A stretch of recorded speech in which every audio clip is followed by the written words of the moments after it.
Part 3 of Wisconsin Peoples and the Federal Indian Policy, we are going to explore the treaty process negotiated by tribes and the American government, and also walk through the rest of the phases that takes us up to today's legal standing for Wisconsin tribes.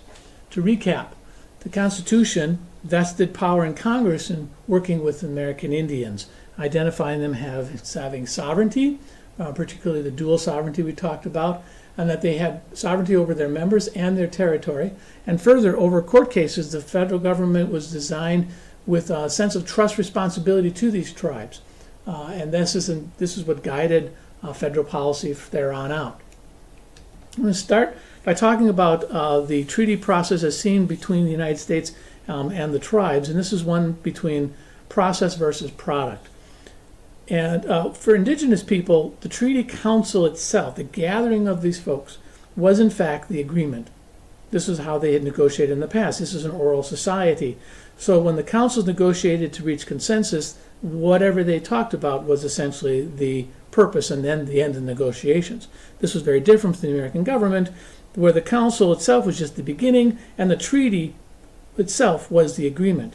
So for the U.S. government, the key was conducting the meeting with a written document at the end and getting Indian signatures. The more Indians that signed it, the more weight it had. Now, the touching of the pen was a real problem for the Native Americans because the difference between process and product was really exacerbated by this physical act of signing the treaty. The Indians objected to this ritual because of the very importance the Americans placed on it. But it was mandatory, so the Indians had to deal with this, and they got around that by conflating the purpose of the council, which to them was the most important act, with the signing of the treaty.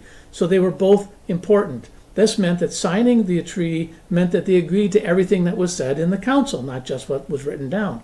Obviously, to the American point of view, this was not the case. Only what was written and signed was the actual agreement. So you can see how this is going to lead to all sorts of problems when the treaties were going to be enacted and then acted upon with the Native Americans, and they found things that were not being taken care of because they were not in the actual treaty. There were other rituals that both sides engaged in. Here we have examples of the Indians sitting in a round or an amphitheater to negotiate, very much based on the way they would set up their communities when they would gather for the negotiations. This reflected the collaborative nature of the council in their minds. The Americans also had rituals. Two of them were always used. One was the raising of the flag to signify the beginning of the council every day, and the Americans used the martial ritual of firing a cannon to start and close each day's deliberations. Negotiations were typically held at American forts, which was also projections of American military power. So these were parts of their rituals. So you can consider this in contrast to many Native peoples who would pray the sun out of the ground to begin their day. Tells you something a little bit about the difference between these cultures.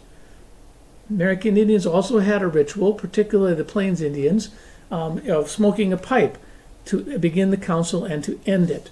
And in deference to this ritual, the American commissioners also smoked the pipe. Gift giving was another ritual. The gifts were an important part of negotiations, but to the indigenous world, this was an expectation of gifts. They were not necessarily a deal sealer, but merely part of the process. The annual goods and monies that were secured in these treaties, which were called annuities by the government, were seen by the tribes as mere gifts that the U.S. government gave them for treating. The U.S. government, however, viewed it as a payment for what they got from the tribes. Usually this was an agreement for peace, for boundary settlements, or even more importantly for the Americans, land. So here we see the Ho-Chunk Treaty of 1829, and these were the various things that were given out to the tribes. The tribes saw these as gifts. The government saw them as payments for the treaty. So this was a transaction for the U.S. government. It was not for the Native people. Another cultural difference. This is also going to lead to problems when the U.S. government, for example, in this treaty, the $18,000 a year that was going to be given out was supposedly for a period of 30 years. The U.S. Senate reduced that to 5 years. So when the Indians saw that the American government going back on the gifts it was giving, in a sense that abrogated the whole process itself, whereas the Americans said, no, this was just a minor adjustment to the final treaty.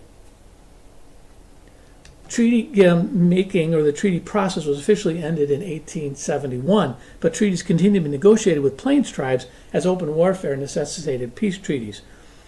This is an example of the policy shifting now away from the treaty making and away from the removal of, on the east, to allotment and assimilation. We're going to spend a little more time talking about that with later when we talk about Wisconsin tribes. But for now, just to recognize that the allotment policy was identified as a way to encourage assimilation. So in some ways, these are both the same thing. Assimilation was, of course, a way to encourage the Indians to give up their way of life, put them onto reservations, and start to act and think like white Americans.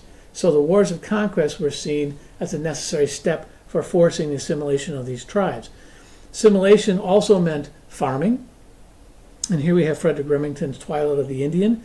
And in order to do farming, you were going to have to create what the Indians, what the American government called individual ownership of land, private property. And so to turn the Indians into farmers, they needed to open up these lands to allotment. And that meant every Indian male over the age of 21 was to be provided with 150 acres of land that was suitable enough, believed to be suitable enough for farming. All the rest of the Indian land, and there was quite a bit, was going to be then opened up to white settlement. So this was all considered to be excess land. The fact that Indians were not farmers, or many of them were not, and certainly those who did farm, it was a female's job. The female job was not considered in part of this process, and of course farmers who were American, white farmers who came from centuries of farming, also had a tough go of it, particularly in the plains, but none of this mattered at the moment. Assimilation also meant Christianity. This was particularly heightened during the federal Indian policy phase of the assimilation era. Friends of the Indians sought to replace what they saw as barbarism and paganism with Christianity. Conversion rates were never very high, but they were also part and parcel of this process. And key was the whole concept of Western civilization, which the bedrock of this was the English language as well as education, and that meant boarding schools where children were taken away, often forcibly, from their parents, put on trains and sent far, far away from their homes to become white Americans. So this was the assimilation era. It was not going to become, it was not very successful. It somewhat reflects Lurie's comment, why did every American Indian policy always end up injuring Americans? This was probably the worst era altogether because it created a generation or two of children who were lost, unable to go home or be Indian, and yet also not accepted by a white society. So by the 1920s, the problems of the Indians hadn't gone away. The Indians hadn't disappeared. They weren't assimilated in any fashion that would be considered to be Americans. And so there was a real problem. And the governments did a huge study in 1928 about the Indian problem, which then led with the Roosevelt administration to the Indian Reorganization Act. Now this was designed to end the allotment policy and enable the tribes to organize for their common welfare and to adopt federally approved constitutions and bylaws. These constitutions were new and strange to some tribes and compromised the restructuring of their traditional ways, but they were a way to get government aid and assistance and put people back onto the tribes and help to restore their governments. So this was an era of excitement and energy for a lot of the tribes. You see a lot of Indian civil rights groups are growing up at this time as well. But everything came to a halt at the end of the war when the United States government started to back away from its costly policies, what was again still the Indian problem. And they took a page out of World War II where many of the tribal members went into the cities to work for jobs, and they decided on a policy of what was called termination. This idea here was they were going to terminate any treaty responsibilities and rights for the natives as indigenous people, and they would simply become American citizens. Of course, this was also to reduce and eventually eliminate the federal budget for Indian people. So here you see an ad for this time encouraging Indians to come and work in the cities. The Menominee tribe were one people who had their federal designation terminated. The Menominee Reservation was then turned into a county in Wisconsin. However, termination did not solve the problems among the Indians, and while there was an increase in migration to the cities, it also resulted in a brain drain of the Indian communities. So then we see in the 1960s a dramatic upswing in Indian organizations and protests. Taking a page from the other protests of the eras, the American Indian movement would be the spark to a significant number of events. We see, first of all, the confiscate or the takeover of Alcatraz, the former prison in the harbor of San Francisco. The idea that the government had given up this land, therefore it should return to the Indians, as well as the occupation of the land of Wounded Knee, which is a sacred site now of the massacre of the Sioux people that marked the end of the so-called Indian Wars in 1892. All of these were designed, and others were designed, to focus American attention on Indian problems and fought for the restoration of Indian sovereignty and self-determination. And here we see quite a few examples of Native resurgence all throughout the upper Midwest during the 1970s. Again, taking a page from the civil rights movement to do this. In the aftermath of these campaigns, Native Americans began to change public dialogue and also congressional attention, which led to the passage of new legislation to redress their grievances. This energy in exposing injustices in federal policies led to a new and the present phase, which was called self-determination. This is a period when major pieces of legislation, some of you see here, were enacted to restore the tribal governments to a broader range of rights and abilities, allow the Native people to act on their own. For example, the Indian Civil Rights Act of 1968 essentially imposed the basic requirements of the Bill of Rights that were previously not applicable to American Indians. Other laws listed here show the broad scope of efforts by Congress to restore indigenous rights. Most significantly in Wisconsin, the tribes went after the state's violation of the treaty rights of Indians to hunt, fish, and gather in lands they ceded to the U.S. government. You remember the law of usufructuary rights, or retained rights. The tribes brought suit to reaffirm these rights in the Coudray versus Voigt.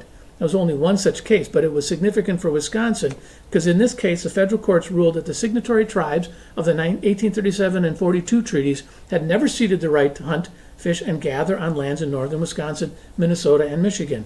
This led to protests against the tribe that were particularly racist and violent in nature up until 1991 when the courts put an injunction stopping the protests at the boat landings. What emerged from this case and others were canons of construction, which is essentially new legal interpretations that sought to preserve rights that Indians reserved in their treaties. From these canons, the United States Supreme Court asserted that treaties must be liberally construed to favor Indians. Number two, the ambiguous expressions in treaties must be resolved in favor of the Indians, that treaties must be construed as Indians would have understood them at the time they were negotiated, not today. And number three, treaty rights legally enforceable against the United States should not be extinguished by mere implication, but rather explicit action must be taken and clear and plain language used to abrogate or abolish them. So these are the new canons of law. Another thing that came out of the 1960s was intertribal organizations, and this is very important for today as well, not only for the Wisconsin Indian, but also for indigenous people around the world. The Great Lakes Intertribal Council was incorporated in 1965, and here you see the language reflecting indigenous rights for self-determination, knowledge and experience in advocating improvement. And I also point out that the bottom line here, throughout these activities, GLTC will maintain deep respect for tribal sovereignty and reservation community values. To recap, of the 12 tribes in Wisconsin, 9 were not indigenous to the region prior to the arrival of the Europeans, but they are Wisconsin's tribes today, and their tribal status and rights as Indians are by principle of dual sovereignty laid out in the U.S. Constitution and interpreted by the federal courts, the law of the land today.